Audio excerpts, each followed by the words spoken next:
Malam itu gue duduk di sebuah warung kopi dekat terminal Osowilangun, Surabaya. Ini tempat favorit para sopir truk buat ngopi sambil nunggu orderan. Di meja kayu yang udah banyak coretan nama orang, gue sama Joko, temen gue sesama sopir, lagi ngobrol sambil nunggu kerjaan. Joko duduk nyantai, ngerokok sambil ngeliatin HP. Bud, lu udah dapet job belum? Tanyanya. Belum nih, biasanya ada langganan, tapi kok sepi banget malam ini. Jawab gue sambil menyeruput kopi hitam yang udah hampir dingin. Warung kopi ini rame, beberapa sopir lain ngobrol santai, ada yang tiduran di bangku panjang. Dunia sopir truk itu keras bro. Kadang harus nunggu job berjam-jam, bahkan sampai berhari-hari baru dapat muatan yang pas. Tiba-tiba HP gue getar. Notifikasi masuk dari bos ekspedisi. Bud, ada muatan buat lu. Berangkat malam ini juga. Gue buru-buru buka detailnya. Tujuan kali ini, mengantar barang elektronik dari Surabaya ke Tegal. Rutenya lewat jalur Pantura, terus masuk ke jalur kecil dekat hutan sebelum sampai tujuan. Gue agak ragu karena jalur itu terkenal angker, tapi bayarannya gede. Jok, ikut nggak? Gue dapet job nih, tawar gue. Joko ngelirik HP gue, baca detail orderannya. Dia langsung geleng kepala. Enggak lah, itu jalur serem bro, banyak kejadian aneh di sana. Lu sendiri aja, gue malas kena gangguan. Gue ketawa kecil. Ah, penakut lu? Serius bud, gue pernah dengar cerita banyak sopir yang ngalamin kejadian mistis di sana. Ada yang ngeliat pocong, ada yang dengar suara aneh, bahkan ada yang katanya pernah ngasih tumpangan ke makhluk halus. Gue cuma cengar-cengir, nggak percaya sama yang begituan. Buat gue selama masih bisa dikasih penjelasan logis, nggak ada yang perlu ditakutin. Setelah habis satu gelas kopi, gue pamit sama Joko, naik ke truk, dan siap berangkat. Gue nggak tahu, perjalanan ini bakal berubah jadi pengalaman paling menyeramkan dalam hidup gue. Gue udah masuk ke jalur Pantura, jalan raya yang menghubungkan kota-kota di pesisir utara Pulau Jawa. Jalanannya lurus panjang, tapi terkenal dengan kecelakaannya. Banyak cerita mistis beredar di kalangan sopir, dari penampakan hantu di pinggir jalan sampai truk yang tiba-tiba mogok tanpa alasan. Truk gue melaju dengan kecepatan stabil, sekitar 60 km per jam. Gue nyetel radio biar nggak sepi, suara dangdut koplo mengiringi perjalanan. Angin malam mulai terasa dingin, nggak biasanya begini. Gue nyalain AC biar kabin tetap nyaman. Sekitar jam 12.30 malam, gue mulai ngerasa aneh. Jalanan yang tadinya rame sekarang kosong melompong. Gak ada kendaraan lain, cuma gue sendirian di jalur lurus ini. Gue terus nyetir sambil sekali ngelirik ke spion. Aman. Gak ada yang aneh. Tapi tiba-tiba, di kejauhan, gue lihat seseorang berdiri di pinggir jalan. Seorang wanita berbaju putih panjang, rambutnya tergerai. Gue agak heran, malam-malam gini kok ada cewek sendirian di jalanan begini? Dia berdiri diam, kepalanya sedikit menunduk. Saat truk gue semakin dekat, gue bisa lihat lebih jelas. Bajunya kotor, penuh debu dan noda. Kakinya nggak menyentuh tanah. Duk! Bulu kuduk gue langsung berdiri. Gue buru-buru buang pandangan, pura-pura nggak lihat. Tapi perasaan gue makin gak enak. Tapi sialnya gue refleks ngelirik kaca spion. Dan di detik itu juga, wanita itu udah duduk di kursi samping gue. Mukanya pucat, matanya kosong menatap lurus ke depan. Napasku tercekat, tubuh gue kaku. Gue gak bisa ngomong, gak bisa gerak. Jantung gue berdegup kencang, keringat dingin mengalir di pelipis. Gue mau baca doa tapi mulut gue keluh. Tiba-tiba wanita itu menoleh perlahan ke arah gue. Suara lirih terdengar dari bibirnya. Berhenti di depan. Gue langsung banting setir ke kiri. Ban truk slip sebentar di bahu jalan sebelum akhirnya gue kendalikan lagi. Saat gue nengok ke samping, kursinya kosong. Dia hilang. Napas gue masih ngos-ngosan. Gue buru-buru ambil botol air, minum beberapa teguk buat nenangin diri. Gue lihat jam di dashboard. Udah jam 1 pagi. Gue gak mau berhenti. Gue tekan pedal gas lebih dalam, berharap cepat sampai tempat tujuan. Tapi di dalam hati gue sadar, malam ini gue gak sendirian di jalan.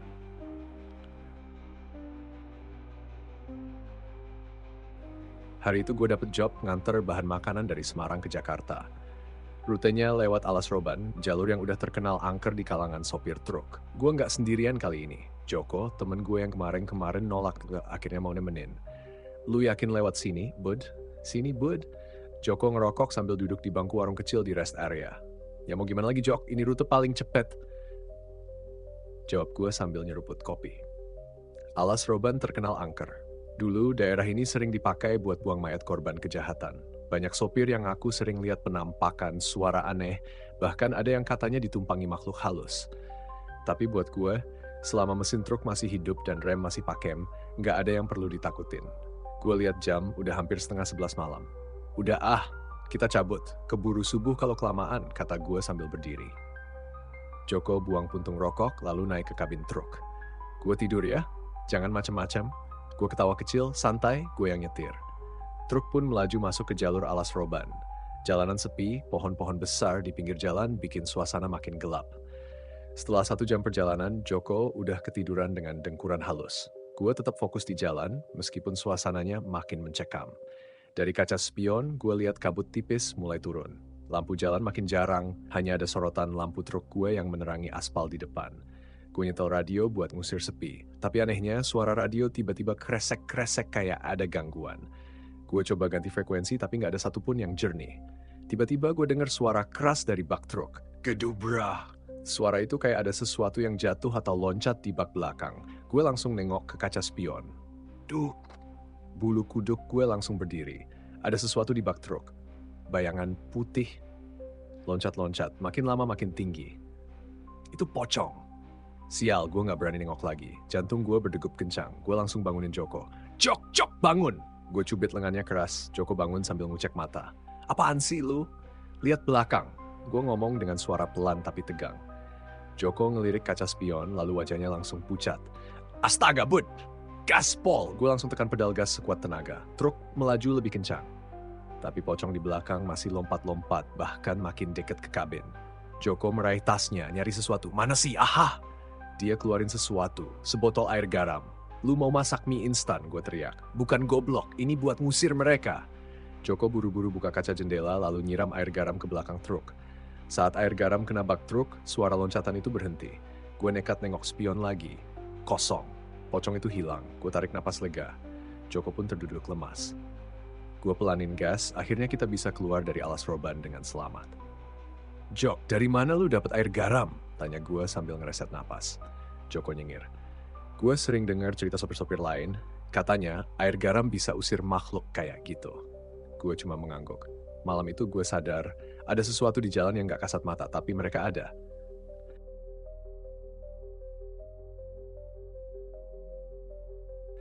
Setelah kejadian di alas roban, gue mulai agak ngerasa takut.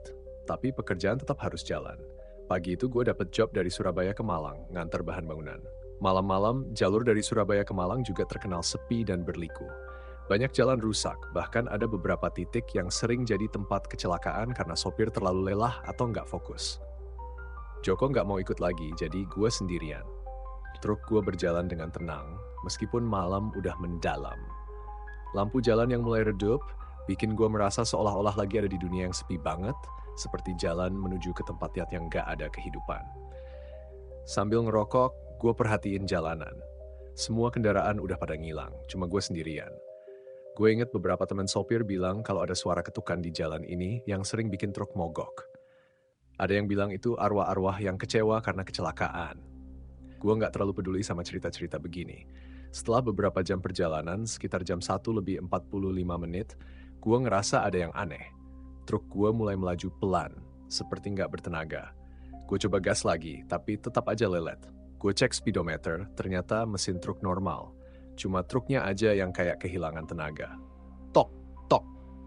Suara ketukan mulai terdengar pelan di kabin. Gue langsung terdiam. Itu bukan suara dari mesin atau ban. Itu suara seperti ketukan halus, seperti ada yang ngetok pintu truk.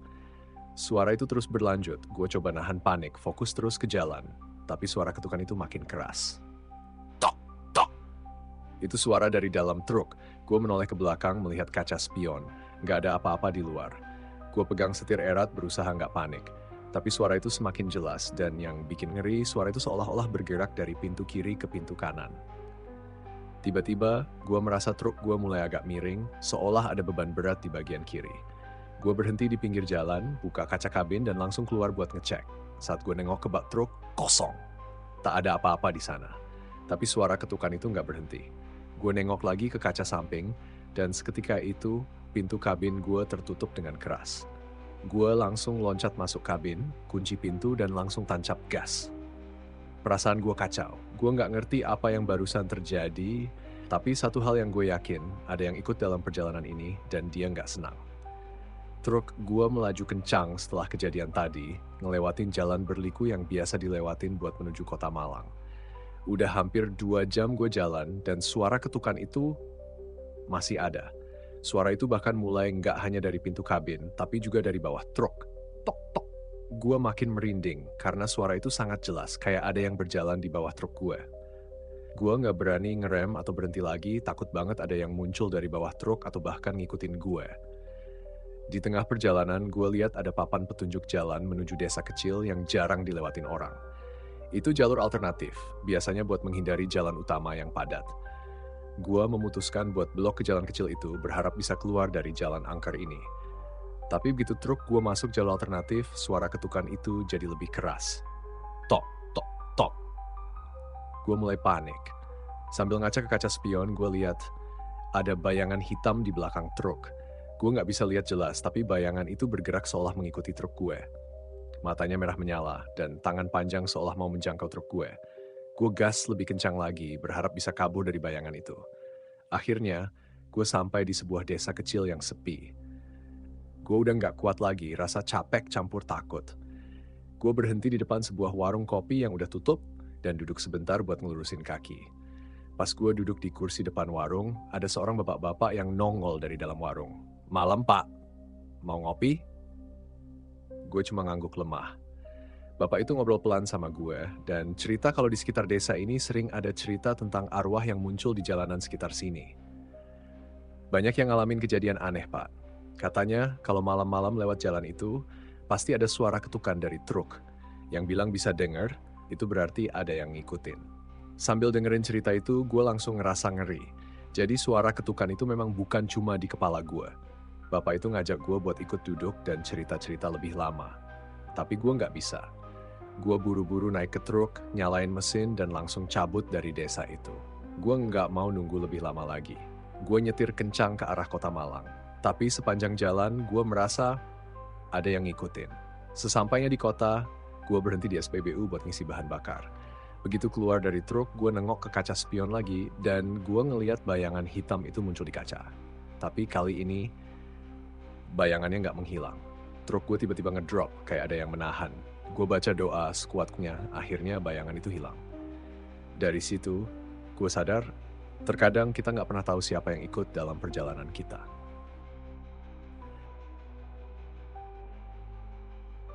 Malam itu cuaca mendung, dengan angin yang mulai berhembus kencang. Gue baru aja nganter bahan bangunan dari Semarang ke Wonosobo, dan rencananya setelah itu gue bakal lanjut ke Jogja. Cuma, jalanan menuju Wonosobo sering banget penuh dengan tikungan tajam dan curam, jadi gue udah harus lebih hati-hati.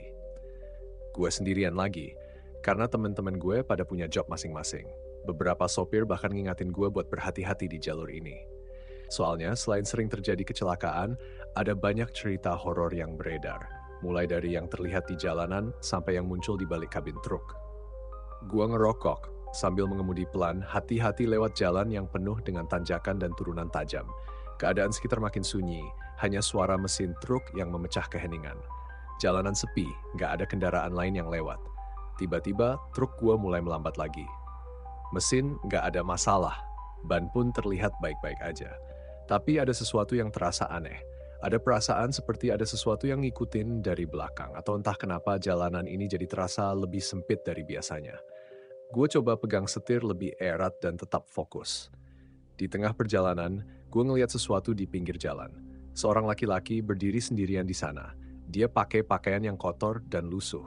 Dia tampak seperti baru aja kecelakaan. Gue ngelirik ke arah pria itu, dan meskipun ada rasa nggak enak, gue terus nyetir pelan sambil berpikir, mungkin dia butuh pertolongan. Gue ngerem truk pelan, siap berhenti. Gue pikir kalau dia kecelakaan, gue bisa bantu. Tapi begitu gue hampir sampai di dekat dia, pria itu ngeliatin gue dengan tatapan kosong, kayak matanya nggak hidup. Gue sempet mikir, kenapa dia cuma diam aja? Kok nggak gerak? Gue ngerem truk lebih pelan lagi. Dan tiba-tiba, pria itu melompat ke tengah jalan, tepat di depan truk gue. Gue panik, langsung ngerem sekeras mungkin. Ban truk berderit keras, truk hampir oleng. Gue sampai teriak, "Aduh, sial!" Truk berhenti tepat beberapa meter dari pria itu. Hati gue berdebar kencang. Gue lihat ke depan, pria itu udah gak ada, kosong. Gue ngelirik keluar jendela dan cuma ada jalanan gelap. Gue melirik spion, tapi nggak ada tanda-tanda orang itu di belakang. Gue keluar dari truk, pusing. Ini pasti cuma halusinasi, bisik gue ke diri sendiri sambil cari-cari alasan rasional. Gue coba tenangin diri, jalan menuju pinggir jalan, tapi yang gue temui justru darah di aspal. Ada darah di tempat pria itu tadi berdiri. Perasaan gue makin gak enak. Gue langsung naik ke truk lagi, matiin mesin, dan mulai ngeliat ke sekitar. Kenapa bisa ada darah di situ? Apa yang terjadi? Setelah beberapa menit, gue mulai jalan lagi. Gue ngerasa kayak ada sesuatu yang ngikutin, kayak ada yang gak ngerelain gue lewat sana. Jalanan di depan makin gelap, seakan menghalangi gue. Makin jauh gue jalan, makin sempit jalannya. Namun tiba-tiba gue ngeliat pohon besar di pinggir jalan yang sebelumnya nggak gue lihat. Pohon itu kayaknya ada di tengah jalan, dan gue hampir nabrak ke arah cabangnya yang nyelip keluar. Gue berusaha menghindar, tapi tiba-tiba gigi rem truk rasanya ngunci. Truk berhenti dengan sendirinya. Gue lihat jam, udah jam 3:30 pagi, suasana makin mencekam. Tiba-tiba, dari arah belakang truk, gue dengar suara ketukan pelan. Tok! Tok! Suara itu muncul dari bagian belakang truk, tepat di bawah kabin. Gue buru-buru buka kaca dan lihat keluar. Kosong. Gak ada siapa-siapa di sekitar, selain pohon besar itu yang seolah menyambut kedatangan gue. Kali ini, gue mulai baca doa. Gue ingat cerita-cerita yang sering gue dengar tentang truk yang ditumpangi arwah penasaran. Gue gak berani lanjut sebelum memastikan semuanya aman. Gue bawa truk pelan-pelan, terus ngeliat ke kanan dan kiri, tapi entah kenapa, sesuatu di belakang truk terus mengikuti. Setelah hampir 1 jam perjalanan yang terasa panjang, gue sampai juga di kota Wonosobo. Truk gue akhirnya bisa berhenti dengan tenang di salah satu SPBU. Tapi sepanjang perjalanan itu, suara ketukan di belakang truk nggak berhenti. Gue keluar dari truk, cek bagian belakang, dan nggak ada tanda-tanda orang atau apapun yang bisa jelasin suara ketukan tadi. Saat gue ngecek ke bagian bawah truk, gue menemukan sebuah luka mengerikan di salah satu roda belakang. Ini bukan bekas kecelakaan, tapi lebih mirip bekas truk benda tajam yang menyusup ke bagian truk. Itu lukanya dalam dan baru banget.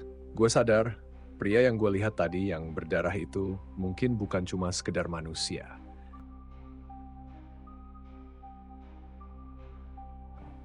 Setelah kejadian-kejadian horor di Wonosobo dan beberapa tempat lainnya, gue mulai berpikir 2 kali sebelum ambil rute yang sepi atau gelap.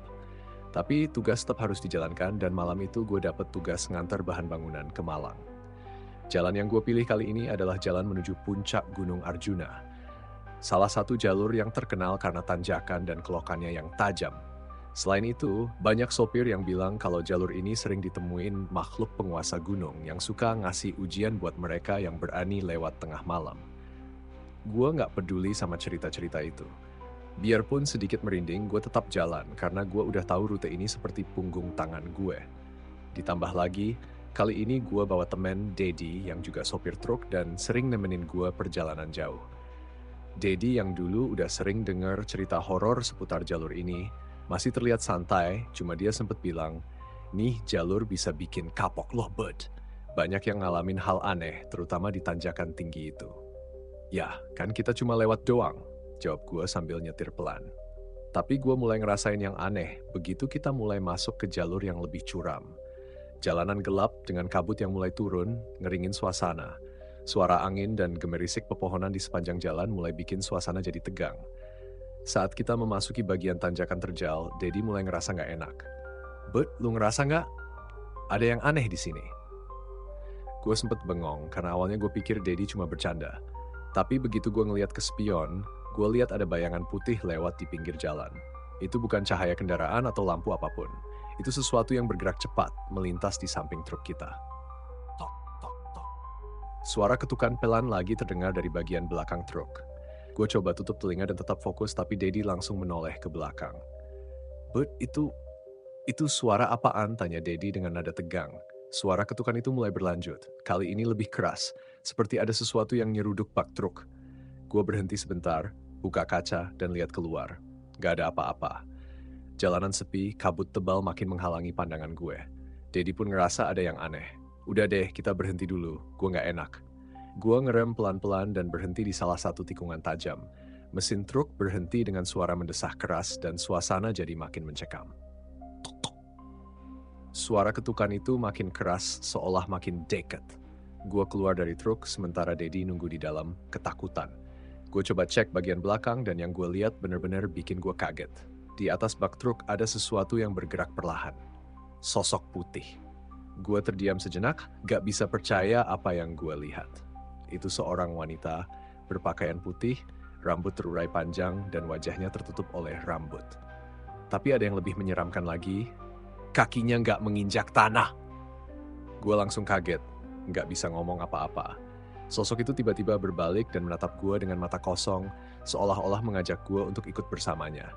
Gue buru-buru lompat ke dalam kabin truk, kunci pintu, dan langsung tancap gas. Jadi yang masih terdiam, akhirnya ngomong, "Bud, itu beneran pocong kan?" Gue cuma bisa angguk dengan tubuh gemetaran.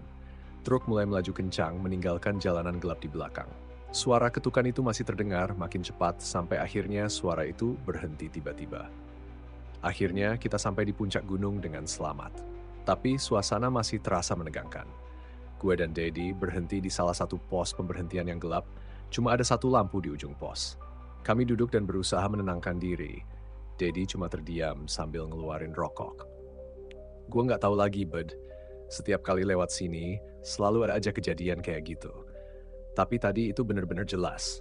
Itu bukan halusinasi. Gue cuma bisa mengangguk sambil masih ngerasa deg-degan. Siapa yang ngikutin kita dari belakang? Itu bukan cuma pocong yang ada di belakang truk, tapi lebih kayak ada yang benar-benar pengen kita ikut bersamanya. Gue gak berani lanjutin perjalanan malam itu. Kita memutuskan untuk tidur sebentar di pos itu, ngumpet dari teror yang mungkin bakal datang lagi.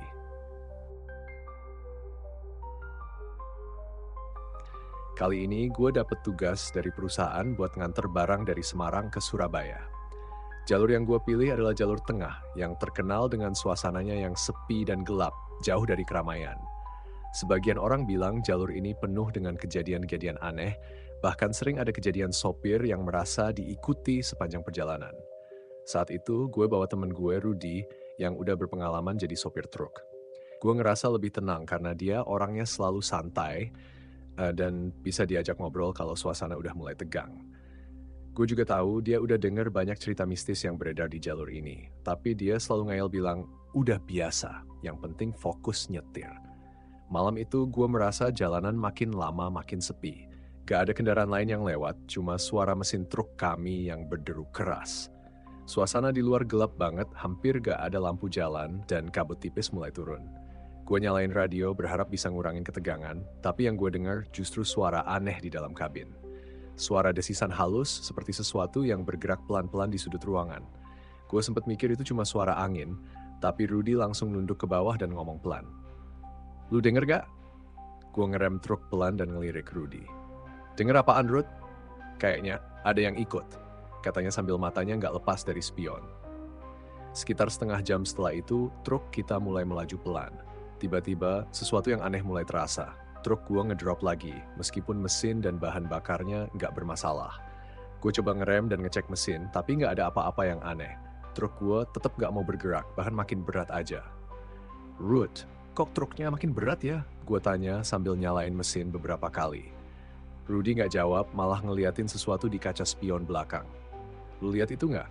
Gue langsung nengok ke belakang dan gue ngeliat bayangan gelap yang seolah bergerak mengikuti truk kita. Bayangan itu gak jelas, cuma kayak siluet hitam yang berbentuk manusia. Makin lama makin mendekat, meskipun gak ada kendaraan di belakang kita. Gue sempet kaget dan ngerem truk lagi, tapi bayangan itu masih ada, makin lama makin besar. "Rudy, itu siapa?" Gue tanya dengan suara sedikit gemetar. "Jangan berhenti, Bud. Itu pasti si penunggu." Gue ngeliatin Rudy dengan bingung. "Penunggu? Maksudnya?" Rudy mulai bercerita. "Ini jalur sering banget ada cerita tentang penunggu jalanan yang suka nyantol di belakang kendaraan yang lewat. Biasanya dia nggak suka kalau ada yang lewat malam-malam dan kalau kita berhenti dia bisa ikut ngikutin sampai kita nggak bisa ngapa-ngapain." Gue ngerasa dingin banget, tapi gue nggak berani berhenti. Truk gue makin berat dan bayangan hitam itu semakin jelas. Bahkan gue bisa lihat matanya yang menyala merah, bikin gue tambah ngeri. Gue coba terus melaju, tapi truk gue mulai ngerem sendiri. Gue coba ngelawan, tapi makin lama truk makin pelan. Suara ketukan halus mulai terdengar lagi dari bawah kabin. "Tok, tok, tok, tok, jangan berhenti," suara Rudy tegas. "Kalau dia udah ikut, kita harus terus jalan. Jangan kasih dia kesempatan buat deketin kita." Gue nggak ngerti maksudnya, tapi gue mulai panik. Kenapa bisa kayak gitu? Rudy ngeliatin gue, itu bukan sekedar cerita, bud. Banyak sopir yang ngalamin, kalau dia udah nyantol, dia nggak akan pergi. Kita harus terus jalan sampai ada orang lain yang lewat. Bayangan hitam itu semakin mendekat. Tok, tok, tok. Rudy mulai berdoa pelan, dan gue juga ngikutin. Rasanya kayak ada yang nahan truk gue. Semakin gue coba gas, semakin berat. Gue sempet mikir kalau gue berhenti, apa yang bakal terjadi? Gue nekat terus gas ngelewatin jalan yang makin gelap. Tiba-tiba, dari kejauhan gue lihat sebuah lampu mobil dari arah berlawanan. Gue ngerem truk dan lampu mobil itu makin dekat.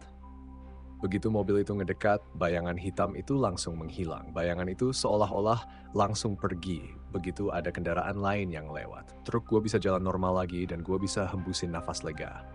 Akhirnya kita berhenti di sebuah pos pemberhentian. Truk gue parkir di sana buat ngademin suasana. Gue dan Rudy duduk di depan warung kopi yang sepi sambil ngeliatin jalanan yang kosong. Rudy cuma ngerokok pelan. Gue udah duga, bud, si penunggu itu suka ngikutin orang yang gak hati-hati. Dan tadi kita udah hampir jadi target. Gue cuma bisa diam. Kenapa ya? Dia ngikutin. Entah, mungkin dia cuma pengen ngasih peringatan atau emang beneran gak suka kalau ada yang lewat. Tapi ya udah, kita lolos. Hati-hati aja nanti kalau lewat sini lagi.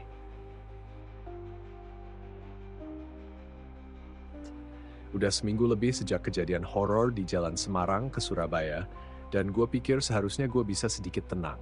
Tapi sepertinya dunia ini punya cara untuk menguji kesabaran gue. Gue dapet tugas lagi.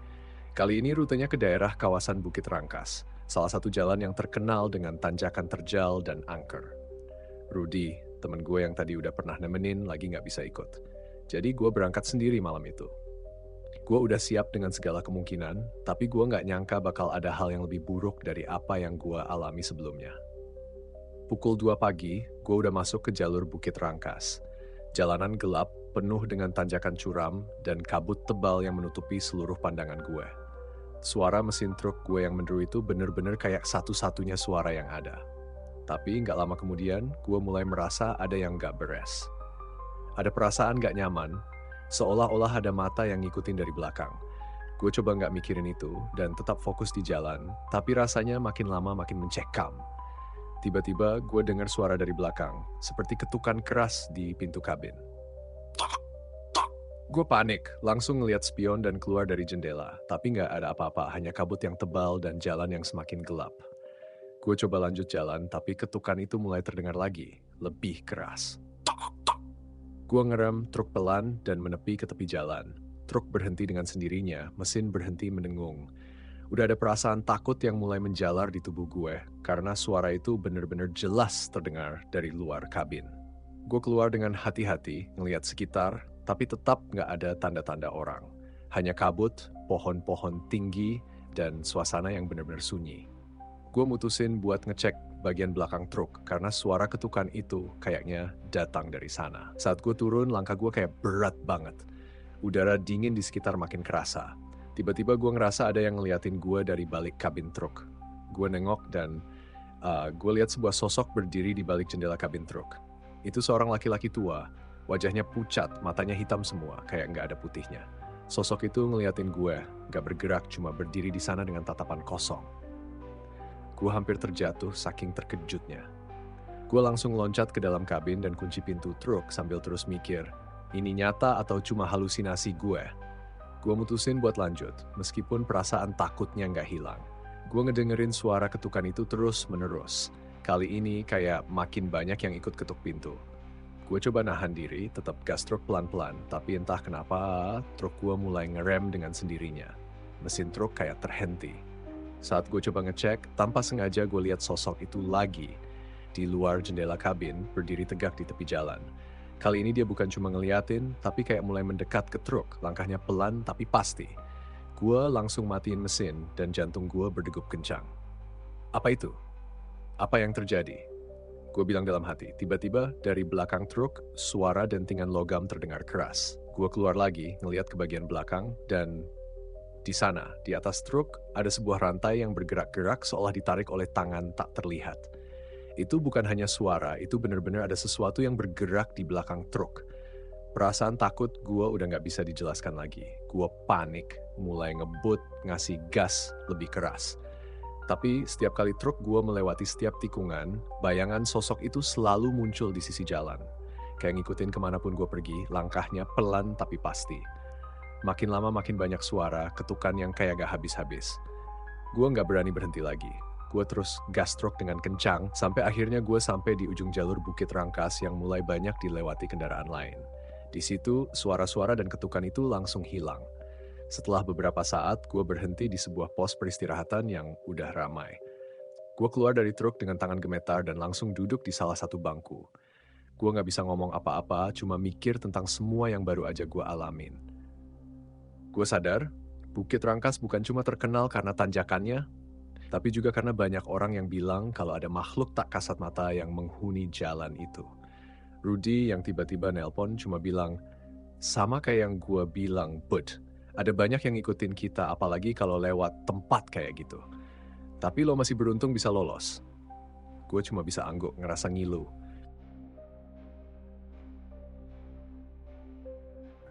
Udah hampir sebulan sejak kejadian horor di Bukit Rangkas, dan gue pikir gue udah cukup belajar buat lebih hati-hati dalam perjalanan malam. Tapi gue tetap nggak bisa ngelawan takdir, bro.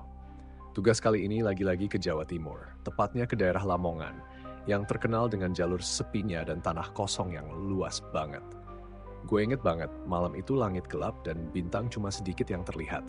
Suasana sepi banget di sepanjang jalan. Jalur Lamongan ini punya ciri khas dengan jalanan yang lebar dan datar, tapi tetap aja sepi dan gelap. Gue bawa truk besar sendirian, kayak biasa. Gak ada kendaraan lain yang lewat, dan gue mulai ngerasa perasaan aneh lagi. Kayak ada yang ngikutin, tapi kali ini lebih intens. Gue udah sering lewat sini, tapi entah kenapa malam itu rasanya beda. Suara mesin truk yang berdebum keras itu semakin kencang. Dan saat gue melintasi jalan yang lebih sepi, gue mulai dengar suara langkah-langkah berat. Titik-titik kaki yang berdentam keras, seperti seseorang yang berjalan dengan langkah panjang dan berat di samping truk. Gue coba nggak peduli dan terus melaju, tapi suara itu semakin keras, makin dekat. Gue nengok ke spion kiri, dan tiba-tiba gue lihat sesuatu yang ngegelap banget, ngikutin truk dari luar. Sosok hitam besar yang pergerakannya kayak melayang, nggak menginjak tanah. Truk gue semakin pelan, seolah ada yang nahan. Gue mulai ketakutan, tapi gue tetap coba fokus. Jangan berhenti, Bud. Itu bukan orang biasa. Gue ngomong ke diri sendiri. Gue nggak bisa berhenti, karena kalau berhenti, gue nggak tahu apa yang bakal terjadi. Suara itu makin keras, kayak sesuatu sedang mendekat dari belakang truk. Gue dapat firasat yang gak enak banget. Langkah-langkah itu bukan suara orang biasa, tapi suara kaki yang besar, berat, dan gak manusiawi.